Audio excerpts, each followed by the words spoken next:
ಅಧ್ಯಕ್ಷರು ಮತ್ತು ಹಿರಿಯರಾದಂಥ ಜಟಾಪಣ್ಣ ರವಳಿ ಅವರು, ಮಾಜಿ ಅಧ್ಯಕ್ಷರಾದಂಥ ನಮ್ಮ ಜಾವೇದ್ ಮೊಮಿನ್ ಅವರು, ಇನ್ನೊಬ್ಬರು ಮಾಜಿ ಅಧ್ಯಕ್ಷರಾದಂಥ ಅರಬ್ ಮೈಗೂಣವರು, ಮಾಜಿ ಪುರಸಭೆ ನಮ್ಮ ನಗರ ಘಟಕದ ಅಧ್ಯಕ್ಷರಾದಂಥ ಗುರುನೂರವರು ಮತ್ತು ಇಲ್ಲಿ ಸೌದಾಗರವರು, ಇದು ವೇದಿಕೆ ಮೇಲೆ ಇದ್ದಂಥ ಎಲ್ಲ ನಮ್ಮ ಹಿರಿಯರು, ಅದರಂತೆ ಪತ್ರಿಕಾ ಮಾಧ್ಯಮಗಳಿಗೆ ನನ್ನ ನಮಸ್ಕಾರಗಳನ್ನು ಹೇಳುತ್ತಾ, ಇವತ್ತಿನ ದಿವಸ ಇಲ್ಲಿ ಈಗಾಗಲೇ ಎಲ್ಲರೂ ಕೂಡ ಪತ್ರಿಕಾದವರು ನೀವು ಬಂದಿರಿ. ಈಗ ನಗರ ಪುರಸಭೆಯನ್ನು ಮಾಡಿ ನಗರ ಸಭೆಯನ್ನು ಆಗಿದ್ದ ಎಲ್ಲರಿಗೂ ನಮ್ಮ ತಾರೀಕು 1/12/2025 ಆಗಿರ್ತದೆ. ಆದ ಕಾರಣ ಇವತ್ತೆಲ್ಲರೂ ಪತ್ರಿಕಾ ಮಾಧ್ಯಮದವ್ರಿಗೆ ಹೇಳುತ್ತೇನೆಂದ್ರೆ, ಈಗಾಗಲೇ ನಮ್ಗೆ ಆರ್ಡರ್ ಕಾಪಿನೂ ಬಂದಾಗಿರೋದು, ಅದಕ್ಕೆ ಆರ್ಡರ್ ಕಾಪಿನೂ ನಮ್ಮ ಹತ್ತಿರವಾಗಿದ್ದ ಈಗಾಗಲೇ ನಮ್ಮ ಶಾಸಕರು 22ನೇ ತಾರೀಕು ಇದೆ 12ನೇ ತಿಂಗಳಂದು ಒಂದು ಪೂಜೆಯನ್ನು ಮಾಡಲಾಗಿದೆ. ಇದು ನಮ್ಮ ಪ್ರಾಧಿಕಾರ ಅವತ್ತು 22ನೇ ತಾರೀಕಿಗೆ ಮಾಡ್ತಾರೆ. ಅದಕ್ಕಾಗಿ ಮುಖ್ಯಮಂತ್ರಿಗಳಿಗೆ, ಉಪಮುಖ್ಯಮಂತ್ರಿಗಳಿಗೆ ಎಲ್ಲರಿಗೂ ಧನ್ಯವಾದಗಳನ್ನು ತಿಳಿಸುತ್ತಾ, ನಮ್ಮ ಶಾಸಕರ ಪರಿಶ್ರಮದಿಂದ ಇದು ನಗರಸಭೆ ಪುರಸಭೆಯನ್ನಾಗಿ ನಗರಸಭೆಯಾಗಿದೆ. ಅದಕ್ಕಾಗಿ ತಮ್ಮೆಲ್ಲರಿಗೂ ಧನ್ಯವಾದಗಳನ್ನು ಹೇಳ್ತೇನೆ. ನಗರದ ಬದಲಾಗಿ ನಮಗೆಲ್ಲರಿಗೆ ಮಾಹಿತಿಯನ್ನು ಕೊಡಕ್ಕೆ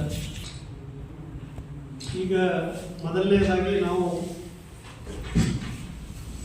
ಕರೆದಿರುವ ಪತ್ರಿಕಾಗೋಷ್ಠಿ ಉದ್ದೇಶ ಏನಪ್ಪ ಅಂದರೆ, ಇಂಡಿ ಪುರಸಭೆಯನ್ನು ಮಾನ್ಯ ಘನ ಸರ್ಕಾರವು, ಕರ್ನಾಟಕ ಸರ್ಕಾರವು ಇದನ್ನು ನಗರಸಭೆಯನ್ನು ಆಗಿ ಪರಿವರ್ತಿಸಿದ್ದಕ್ಕಾಗಿ ಈ ಪತ್ರಿಕಾಗೋಷ್ಠಿಯನ್ನು ನಾವು ಕರೆದಿದ್ದೀವಿ. ಮಾನ್ಯ ನಮ್ಮ ರಾಜ್ಯದ ಮುಖ್ಯಮಂತ್ರಿಗಳಾದ ಸನ್ಮಾನ್ಯ ಶ್ರೀ ಸಿದ್ದರಾಮಯ್ಯನವರು, ರಾಜ್ಯದ ಉಪಮುಖ್ಯಮಂತ್ರಿಗಳಾದ DK ಶಿವಕುಮಾರ್ ಅವರು ಹಾಗೂ ಸಚಿವರಾದ ಸುರೇಶ್ ಬೈರತಿ ಅವರು ಮತ್ತು ರಹೀಂ ಖಾನ್ ಅವರಿಗೆ ನಾವು ಧನ್ಯವಾದಗಳನ್ನು ತಿಳಿಸುತ್ತಾ, ಮಾನ್ಯ ನಮ್ಮ ಇಂಡಿ ಮತಕ್ಷೇತ್ರದ ಶಾಸಕರಾದ ಸನ್ಮಾನ್ಯ ಶ್ರೀ ಯಶವಂತರಾಯಗೌಡ ಅವರು ಪಾಟೀಲ್ ಅವರಿಗೂ ನಗರದ ಎಲ್ಲ ನಾಗರಿಕರ ವತಿಯಿಂದ ನಾವು ಅವರಿಗೆ ಧನ್ಯವಾದಗಳನ್ನು ತಿಳಿಸುತ್ತಾ, ಈ ಇಂಡಿ ನಗರವು ನಗರಸಭೆ ಆಗಲಿಕ್ಕೆ ಸಾಕಷ್ಟು ಪರಿಶ್ರಮವನ್ನು ಪಟ್ಟು ಅವರು ನಗರಸಭೆ ಮಾಡಿದ್ದಕ್ಕಾಗಿ ಮಾನ್ಯ ಶಾಸಕರಾದ ಯಶವಂತರಾಯಗೌಡ ಪಾಟೀಲ್ ಅವರಿಗೆ ನಾವು ಮೊಟ್ಟ ಮೊದಲದಾಗಿ ಧನ್ಯವಾದಗಳನ್ನು ತಿಳಿಸುತ್ತೇವೆ. ಅದೇ ಪ್ರಕಾರವಾಗಿ ಇಂಡಿ ನಗರದ ಎಲ್ಲ ಜನತೆಗೆ ಇದು ಏನು ನಗರಸಭೆಯಾಗಿ ಪರಿವರ್ತನೆ ಆಗ್ಯದ, ಅದಕ್ಕೆ ಅವರಿಗೆ ಎಲ್ಲರಿಗೂ ನಾವು ಮತ್ತೊಂದು ಮೈಲುಗೈಯನ್ನು ದಾಟಿದ್ದೀವಿ. ಅದಕ್ಕಾಗಿ ಅವರಿಗೆಲ್ಲರಿಗೂ ಈ ಸಂದರ್ಭದಲ್ಲಿ ಶುಭಾಶಯಗಳನ್ನು ತಿಳಿಸ್ತಾ ಇದ್ದೇನೆ. ಅದೇ ರೀತಿ ಇವತ್ತಿನ ಪತ್ರಿಕಾಗೋಷ್ಠಿಯಲ್ಲಿ ನಮ್ಮ ಇಂಡಿ ಬ್ಲಾಕ್ ಕಾಂಗ್ರೆಸ್ಸಿನ ಅಧ್ಯಕ್ಷರಾದ ಶಿವಗಪ್ಪ ಚಂದ್ರನ್ ಅವರು ಮತ್ತು ಇಂಡಿ ನಗರದ ಕಾಂಗ್ರೆಸ್ ಘಟಕದ ಅಧ್ಯಕ್ಷರಾದ ನಮ್ಮ ಶ್ರೀಕಾಂತ್ ಕುಡುಗನವರು, ಹಿಂದಿನ ಬ್ಲಾಕ್ ಕಾಂಗ್ರೆಸ್ಸಿನ ಅಧ್ಯಕ್ಷರಾದ ಜಾವೇದ್ ಮೊಮಿನ್ ಅವರು ಮತ್ತು ಪುರಸಭೆಯ ಮಾಜಿ ಉಪಾಧ್ಯಕ್ಷರಾದ ಜಹಾಂಗೀರ್ ಸೌದಾಗರ್ ಅವರು, ಪುರಸಭೆಯ ಮಾಜಿ ಸದಸ್ಯರಾದ ಅಯ್ಯೂಬ್ ಬಾಗ್ವಾನ್ ಅವರು ಮತ್ತು ನಮ್ಮ ಸತೀಶ್ ಕುಂಬಾರ್ ಅವರು, ನಮ್ಮ ಬಿಸ್ನಾಳ್ ಅವರು ಕೂಡ ಈ ಪತ್ರಿಕಾಗೋಷ್ಠಿಯಲ್ಲಿ ಉಪಸ್ಥಿತರಿರುತ್ತಾರೆ. ಇವತ್ತಿನ ದಿವಸ ನಮಗೆ ಬಹಳಷ್ಟು ಸಂತೋಷ ಮತ್ತು ಹರ್ಷದ ವಿಷಯ.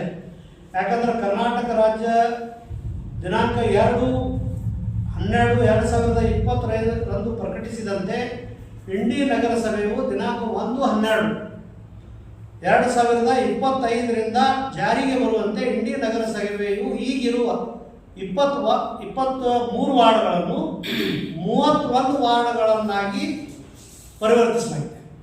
ಅಂದರೆ ನಗರಸಭೆಯಾಗಿ ದಿನಾಂಕ 1/12 ಈಗಾಗಲೇ ಇದು ಚಾಲು ಆಗಿದೆ.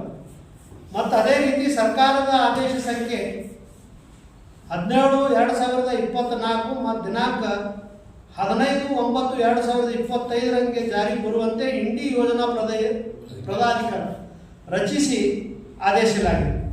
ದಿನಾಂಕ 22/11/2025 ಇಂಡಿ ನಗರದ ಮಿನಿ ವಿಧಾನಸೌಧದಲ್ಲಿ ಕಚೇರಿ ಪ್ರಾರಂಭಿಸಲಾಗಿದೆ.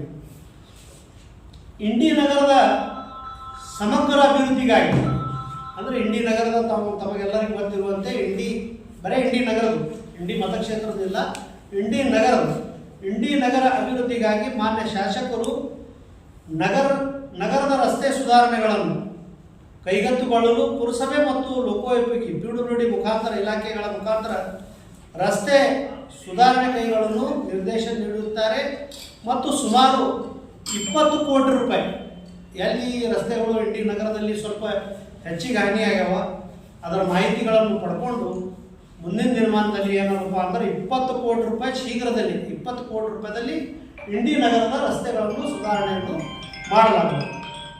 ಅದೇ ರೀತಿ ಮತ್ತೊಂದು ಈ ಎರಡು ಏನು ಇಂಡಿ ನಗರಸಭೆ ಆಗ್ಯದ ಮತ್ತು ಇದು ಪದಾಧಿಕಾರ ನಮ್ಮದು ಏನು ರಚನೆ ಆಗ್ಯದ ಇದರದ್ದು ಒಂದು ಸಭೆಯನ್ನು ಒಂದು ಕಾರ್ಯಕ್ರಮವನ್ನು ದಿನಾಂಕ 22ರಂದು ಮುನ್ಸಿಪಾಲಿಟಿ ಮತ್ತು ಟೌನ್ ಪ್ಲಾನಿಂಗ್ ಇವೆರಡು ಆಫೀಸ್ಗಳ ಉದ್ಘಾಟನೆಯನ್ನು ಮಾನ್ಯ ಶಾಸಕರ ಅಧ್ಯಕ್ಷತೆಯಲ್ಲಿ ಇದೇ ದಿನಾಂಕ 22ರಂದು 22/12ರಂದು ನಾವು ಒಂದು ಉದ್ಘಾಟನಾ ಕಾರ್ಯಕ್ರಮವನ್ನು ಇಟ್ಕೊಳ್ಳುವಂಥ ಒಂದು ಆಶೆಯನ್ನು ಹಂಚಿದ್ದೀವಿ. ಅದ್ರಾಗ ಏನಂದರೆ ಆವತ್ತು ದಿವಸ ನಿಮ್ಮಂಥವ್ರು ನಾವು ಭಾಳಷ್ಟು ಜನ ಹೇಳಿದಾಕ್ರೆ 22ಕ್ಕೆ ಎಳ್ಳಾಮಾಸೆ ಬಂದ್ರೆ ಒಂದು ದಿವಸ ಹೆಚ್ಚು ಕಡಿಮೆ ಆಗ್ಬೋದು, 21 ಅಥವಾ 23 ಆಗ್ಬೋದು.